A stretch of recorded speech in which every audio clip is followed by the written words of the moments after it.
റോഡിൻ്റെ ഇരുവശത്തായി കാണുന്ന മുന്തിരിപ്പാടം ആകെ മഴയിൽ കുളിരണിഞ്ഞിരുന്നു.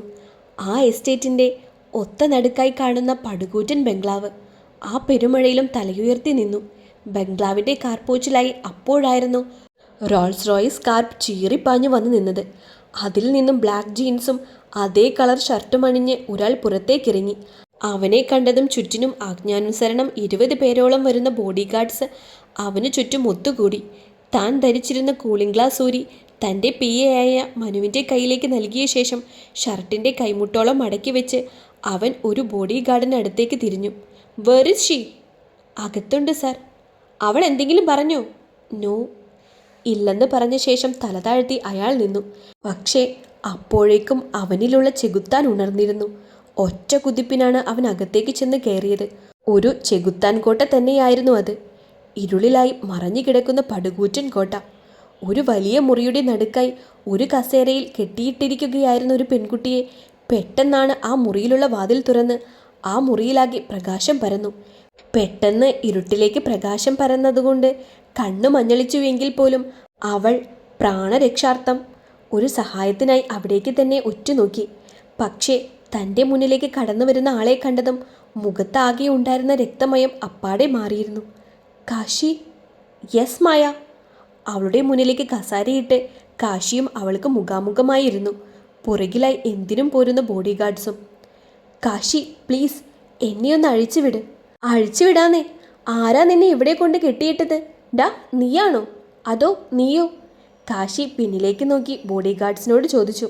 "സോറി മായ, ഞാനൊന്നും അറിഞ്ഞില്ല. നിന്നെ അവർ ഒരുപാട് വേദനിപ്പിച്ചോ?" കസേരയിൽ നിന്ന് എഴുന്നേറ്റ് മായയുടെ കവിളിലായി തലോടിക്കൊണ്ട് കാശി പറഞ്ഞു. "ഇല്ല Kashi, I am all right. എന്നെ ഒന്ന് അഴിച്ചു വിട്ടാൽ മതി."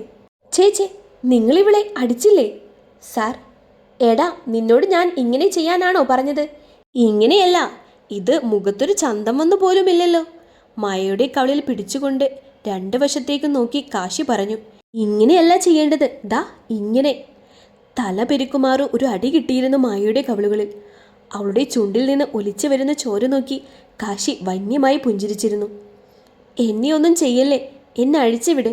ഞാൻ എന്ത് തെറ്റ് ചെയ്തിട്ടാണ് നീ എന്നെ ഇവിടെ കെട്ടിയിട്ടിരിക്കുന്നത്?" "നീയൊന്നും ചെയ്തില്ലേടി പുന്നാര മോളെ. എൻ്റെ കൊച്ചിനെ കൊല്ലാക്കൊല ചെയ്തിട്ട് നീ ഇപ്പോൾ എന്താടി കാണിക്കുന്നത്?" മായയുടെ കവിളിലേക്ക് കൈ കുത്തിപ്പിടിച്ചുകൊണ്ട് കാശി അലറി. "നിന്നെയൊക്കെ തൊട്ടാൽ കൈ കഴുകണം ഡാ." മായയെ നോക്കി പറഞ്ഞ ശേഷം മനുവിനെ അടുത്ത് വിളിച്ചുകൊണ്ട് കാശി അലറി. "സാർ, ആ കുപ്പി ഇങ്ങ് താ. ഇവളെയൊക്കെ തൊട്ടാൽ ഏത് ഗംഗയിൽ മുങ്ങി കുളിച്ചാലും പാപം മാറത്തില്ല." മനുവിൻ്റെ കയ്യിൽ നിന്ന് കുപ്പി വാങ്ങി കാശി കൈകൾ കഴുകി. "എന്തിനാ കാശി എന്നെ ഇങ്ങനെ? നമ്മൾ ഒരുപാട് സ്നേഹിച്ചതല്ലേ. ആ എന്നോട് നിനക്ക് എങ്ങനെ ഇങ്ങനെയൊക്കെ ചെയ്യാൻ പറ്റുന്നു?" "പറ്റുമോ എന്നോ? പറ്റും. നിന്നെ ഒരു സമയത്ത് ഞാൻ സ്നേഹിച്ചിരുന്നു. പക്ഷേ നീ എൻ്റെ ജീവിതത്തിൽ നിന്ന് പോയി. എന്നെ അത്രയും മനസ്സിലാക്കിയവളാണെങ്കിൽ എന്തുകൊണ്ട് നീ വേറൊരുത്തിയുടെ വാക്ക് കേട്ട് എന്നെ ഉപേക്ഷിച്ചു പോയി? എന്നിട്ട് ഇപ്പോൾ വന്നേക്കുന്നു എൻ്റെ ജീവിതം തകർക്കാൻ. നിന്റെ ഒരു കളിയും ഇവിടെ നടക്കില്ല. മര്യാദക്ക് പറഞ്ഞു, എൻ്റെ മോൻ എവിടെ? എൻ്റെ കണ്ണൻ എവിടെ?" "ഇല്ല കാശി, എനിക്കറിയില്ല." മായയെ ഒന്ന് നോക്കിയ ശേഷം തൻ്റെ പിയെയായ മനുവിനെ തന്നെ കാശി ഉറ്റുനോക്കി. അതിൻ്റെ അർത്ഥം മനസ്സിലാക്കിയ മനു തൻ്റെ പാൻസിൽ നിന്നും ഗണ്ണെടുത്ത് കാശിയുടെ കൈകളിൽ നൽകിയിരുന്നു. മായയ്ക്ക് നേരെ നടന്നു വരുന്ന കാശിയെ കണ്ടതും അവൾ കിടുകിടാ വിറച്ചു. "No Kashi, never, no." "നീ പറയുന്നോ അതോ?" മായയുടെ നെറ്റിലേക്ക് തോക്കു ചൂണ്ടി കാശി പറഞ്ഞു. "പറയാം, ഞാൻ പറയാം. ഞാനാ അപ്പോൾ ദേഷ്യത്തിൽ കണ്ണനെ തട്ടിക്കൊണ്ട് വന്നത്. പറയടി പുല്ലേ." അവനെ ഞാൻ." "നീ?" "സോറി, അപ്പോഴുള്ള ആ ദേഷ്യത്തിൽ കാശി ഞാൻ ചെയ്തു പോയതാ." "എന്ത് ചെയ്തടി നീ?" അന്നുണ്ടായ കാര്യങ്ങളൊക്കെ മായ കാശിയോട് പറഞ്ഞിരുന്നു. ആ ബംഗ്ലാവ് പൊട്ടുമാറ് കാശി അലറി.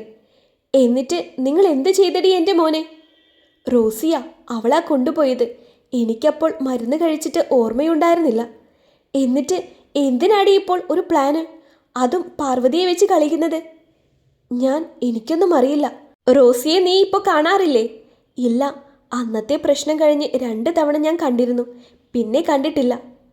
"സാർ, ഇവരെ എന്താണ് ചെയ്യേണ്ടത്?" "തീർത്ത് കളയട്ടെ." "നോ കാശി, എന്നെയൊന്നും ചെയ്യരുത്. Please stop." മായയുടെ അടുത്തേക്ക് ബോഡി ഗാർഡ്സ് നടന്നു വന്നതും കാശി അവരെ തടഞ്ഞു. "നിങ്ങളൊന്നും അവളെ തൊട്ടുപോകരുത്." കാശി അവിടെ ഉണ്ടായിരുന്ന ഒരു ഇരുമ്പ് വടിയുമായി മായയുടെ അടുത്തേക്ക് നടന്നു.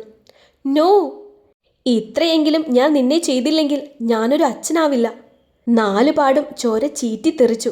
കാശിയുടെ മുഖത്തേക്ക് തെറിച്ചു വീണ ചുടുചോര അവൻ്റെ മുഖം ആകെ ഒഴുകിയിറങ്ങി. അവൻ്റെ ഉള്ളിലെ ചെകുത്താനുണർന്ന നിമിഷമായിരുന്നു അത്. പച്ചച്ചോരയുടെ ഗന്ധം അവൻ്റെ നാസികയിലേക്ക് തുളച്ചു കയറി. പെട്ടെന്നാണ് കാശി ഫോണെടുത്ത് ഒരു നമ്പറിലേക്ക് ഡയൽ ചെയ്തത്. ഹലോ. ചുണ്ടിൽ നിന്ന് ഒലിച്ചിറങ്ങുന്ന ചോര വലത്തെ കൈകൊണ്ട് ഷോൾ വെച്ച് ഒപ്പിയെടുക്കുകയായിരുന്നു റോസി. ഒരു അടി കിട്ടിയപ്പോഴേ നീ ഇങ്ങനെ ഡൗൺ ആയല്ലോ റോസി. ഇനി എത്ര കിട്ടാൻ കിടക്കുന്നു? റോസിയെ നോക്കിക്കൊണ്ട് നന്ദൻ പറഞ്ഞു. നിങ്ങൾ എന്തിനാ എന്നെ ഇങ്ങനെ ഉപദ്രവിക്കുന്നത്? ഞാൻ ഈ ഹോസ്പിറ്റലിലെ സ്റ്റാഫല്ലേ. ഒരു ഉടമസ്ഥൻ എന്ന രീതിയിൽ നിങ്ങൾ 2 പേരും എന്തിനാ എന്നെ ശാരീരികമായി ഉപദ്രവിക്കുന്നത്? ഡി. കസേരയിൽ നിന്ന് ചാടി എഴുന്നേറ്റ കാശി അവളുടെ നേരെ കൈകൾ ആഞ്ഞു വീശി. പക്ഷേ കൈകൾ പതിയുന്നതിന് മുൻപേ സ്വയമേ നിയന്ത്രിച്ചിരുന്നു അവൻ. എന്തിനാ കാശി നിർത്തിയത്? ഒരെണ്ണം അങ്ങോട്ട് കൊടുക്ക്. ഇവളെയൊക്കെ തല്ലിയാൽ ഞാൻ നാറും, അത് നിനക്കറിയാലോ. റോസി നോക്ക്, മര്യാദയ്ക്ക് മോൻ എവിടെയാണെന്ന് നീ പറഞ്ഞു. എനിക്കറിയില്ല. എന്നെയൊന്ന് വിശ്വസിക്ക് കാശി സാറും നന്ദേട്ടനും. നീ ഞങ്ങളോട് കള്ളം പറയാൻ നോക്കണ്ട. മറ്റേ പെണ്ണില്ലേ മായ, അവളെല്ലാം ഞങ്ങളോട് പറഞ്ഞു. തൻ്റെ ചെവി കൊണ്ട് കേൾക്കുന്നത് സത്യമാണെന്ന് മനസ്സിലാക്കാൻ അവൾക്ക് അല്പനേരം വേണ്ടി വന്നു. എത്ര വേണമെങ്കിലും നീ ചിന്തിച്ചു, പക്ഷേ സത്യം മാത്രമേ ഞങ്ങളോട് പറഞ്ഞാൽ മതി. നിനക്കറിയാമല്ലോ കാശിയെ. ഞാൻ പറയാം. പറഞ്ഞു. റോസി എന്താണ് പറയാൻ പോകുന്നതെന്ന് കേൾക്കാൻ അവർ 2 പേരും കാതോർത്തു. അന്ന് മായ ഒറ്റയടി അടിച്ചപ്പോഴേക്കും കണ്ണൻ അൺകോൺഷ്യസ് ആയിരുന്നു. അവൾക്ക് ഒന്ന് നേരെ നിൽക്കാൻ പോലുമുള്ള ബോധമില്ലായിരുന്നു. അതുകൊണ്ട് കണ്ണൻ്റെ ബോഡി മറവ് ചെയ്യാനായി ഞാനാണ് കൊണ്ടുപോയത്. കൊക്കയിൽ കളയാനായിരുന്നു പ്ലാൻ. പക്ഷേ കാശിയും നന്ദനും റോസിയോടൊപ്പം അന്നത്തെ ദിവസങ്ങളിലേക്ക് ഊളയിട്ടു. കൊക്കയുടെ സൈഡിലായി കാർ നിർത്തിയ ശേഷം പുറത്തേക്കിറങ്ങിയിരുന്ന അവൾ ചുറ്റുമൊന്ന് കണ്ണോടിച്ചു. ആരുമില്ല അവിടെയൊന്നും. ആരുമില്ലെന്ന് ഉറപ്പുവരുത്തിയ ശേഷം കണ്ണൻ്റെ ശരീരവുമായി അവൾ പുറത്തേക്കിറങ്ങി. ആ ശരീരം വലിച്ചു കൊണ്ടുവന്ന് അവിടെ ഒരു ഓരത്തായി കിടത്തി. അപ്പോഴാണ് ഒരു പിക്കപ്പ് വാൻ അവരുടെ നേരെ വരുന്നത് കണ്ടത്. ആകെ ഭയന്നു പോയി അവൾ മറ്റൊന്നും ചിന്തിക്കാതെ ബോഡി അവിടെ ഉപേക്ഷിച്ച് പെട്ടെന്ന് തന്നെ കാറ് സ്പീഡിൽ ഓടിച്ചു പോയി. എന്നിട്ട് എന്താടി ഉണ്ടായത്? എനിക്കറിയില്ല. പിന്നെ നീ എന്തിനാ പാർവതിയെ വിളിച്ച് കണ്ണൻ ജീവനോടെ ഉണ്ടെന്ന് പറഞ്ഞത്? മായയുടെ സ്വഭാവം എനിക്കറിയാം. അവൾ പാർവതിയെയും കൂടി എന്തെങ്കിലും ചെയ്താലെന്നു ഭയന്നാണ് ഞാൻ അങ്ങനെ ചെയ്തത്. അല്ലാതെ കണ്ണൻ ഇപ്പോൾ ജീവിച്ചിരിപ്പുണ്ടോ എന്ന് പോലും എനിക്കറിയില്ല. ഡി. റോസിയെ അടിക്കാൻ കയ്യോങ്ങിയ കാശിയെ നന്ദൻ തടഞ്ഞു. വേണ്ടടാ, വിട്. അറിയാനുള്ളതൊക്കെ നമ്മൾ അറിഞ്ഞു. എവിടെയാണെങ്കിലും ഞാൻ കണ്ടുപിടിക്കും എൻ്റെ മോനെ. പിന്നെ നിന്നോട് മേലാൽ ഞങ്ങളുടെ കൺമുന്നിൽ നീ വരരുത്. അങ്ങനെ വരികയാണെങ്കിൽ നിന്റെ കൂട്ടുകാരുടെ സ്ഥിതി അറിയാലോ. എവിടെയെങ്കിലും പോയി ജീവിച്ചോ നീ. റോസിയെ നോക്കി താക്കീത് നൽകിയ ശേഷം കാശിയും നന്ദനും മുറിയുടെ പുറത്തേക്ക് നടന്നു. അവർ പോയതും പൊട്ടിയ കവൾ തടവിക്കൊണ്ട് അവൾ ബാഗും എടുത്ത് പുറത്തേക്കിറങ്ങി നടന്നു. കാശിയുടെ വീട്. ഉമ്മറത്ത് എല്ലാവരും ഒത്തുകൂടിയിരിക്കുന്നു. ഉത്തരയും തമ്പ്രാട്ടിയും പാർവതിയും. കണ്ടോ പെണ്ണിൻ്റെ മനസ്സിലിരിപ്പ്? നീ ഇത്രയും നാളും ഞങ്ങളെ പറ്റിക്കുകയായിരുന്നു അല്ലേടി? പാർവതിയുടെ നേരെ ആക്രോശിച്ചുകൊണ്ട് തമ്പ്രാട്ടി പറഞ്ഞു. തമ്പ്രാട്ടി എന്നോട് ക്ഷമിക്കണം. എൻ്റെ മോനെ കിട്ടാൻ വേറെ വഴിയില്ലായിരുന്നു എനിക്ക്. നിനക്ക് മാപ്പ് തരാനോ ഞാനോ? നിന്നെപ്പോലൊരു ഭൂലോക ഉടായിപ്പ്. അമ്മേ മതി. കാശി വന്നിട്ട് സംസാരിച്ചാൽ മതി ബാക്കി. നീ എന്താ ഉത്തരേ പറയുന്നത്? നീ എന്തറിഞ്ഞിട്ടാ? ആ പാവം ഒന്നും അറിഞ്ഞുപോലും കാണില്ല. ആണുമോളെ, അവനൊന്നും അറിയില്ല.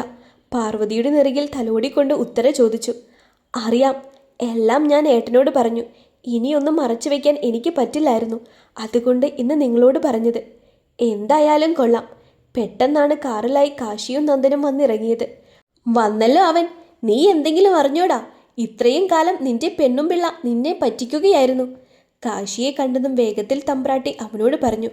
അച്ചമ്മ, ഇനി പ്രശ്നമുണ്ടാക്കാൻ വരണ്ട. എല്ലാം എനിക്കറിയാം. അപ്പോൾ എല്ലാവരും എല്ലാം അറിഞ്ഞു അല്ലേ? എന്താ അമ്മേ, ഞാൻ ഇവിടെ ഇല്ലാത്തപ്പോൾ പിന്നെയും അവളെ കുത്തിനോവിക്കാൻ പോവാണോ നിങ്ങൾ? മോനെ, ഞാൻ എത്രയെന്ന് വിചാരിച്ചാ അമ്മയോട് പറയുന്നത്? എന്തിനാ അച്ചമ്മ അവളോട് ഇത്രയും ദേഷ്യം കാണിക്കുന്നത്? പിന്നെ ദേഷ്യപ്പെടാതെ. ആരുമില്ലാതെ 10 കാശിന് വിലയില്ലാത്ത ഇവളെയൊക്കെ ഞാൻ വില കൊടുക്കണം അല്ലേ? ഒന്നും അറിയാതെ സംസാരിക്കാതെ അച്ചമ്മേ. പിന്നെ ഞാൻ എന്ത് സംസാരിക്കണം? പിഴച്ചു പെറ്റ തള്ളയുടെ മകൾ, അത്രയല്ലേ ഉള്ളൂ. തന്ത ആരാണെന്ന് പോലും അറിയില്ല.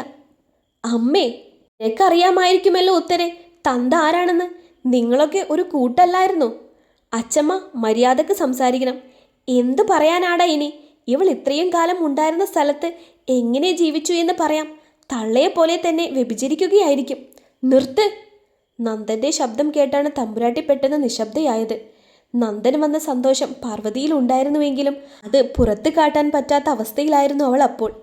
നീ ആരാടാ എന്നോട് നിർത്താൻ പറയാൻ? ആരാടാ ഇവൻ? കാശിയുടെ നേരെ അവർ തിരിഞ്ഞു. എൻ്റെ ഫ്രണ്ടാണ് നന്ദൻ. ഇത്രയും കാലം പാർവതിയെ നോക്കിയത് ഇവനാ, നന്ദൻ. ഓ, മനസ്സിലായി. ഇവൻ വെച്ചുകൊണ്ടിരിക്കുകയായിരുന്നു ഇത്രയും കാലം, അല്ലേ? ഇനിയൊരു അക്ഷരം നിങ്ങൾ പറഞ്ഞു പോകരുത്. ഇതാരാണെന്ന് അറിയോ നിങ്ങൾക്ക്? ഡാ നന്ദ. കാശി നന്ദനെ തടയാൻ നോക്കി. വിടടാ, പറയട്ടെ ഇനി. ഇപ്പോഴെങ്കിലും ഇത് പറഞ്ഞില്ലെങ്കിൽ ഇത് വലിയ ചതിയായി പോകും ഞാൻ പാർവതിയോട് കാണിക്കുന്നത്. വിടടാ കാശി. അവൻ എന്താ പറയാൻ പോകുന്നത് കേൾക്കട്ടെ.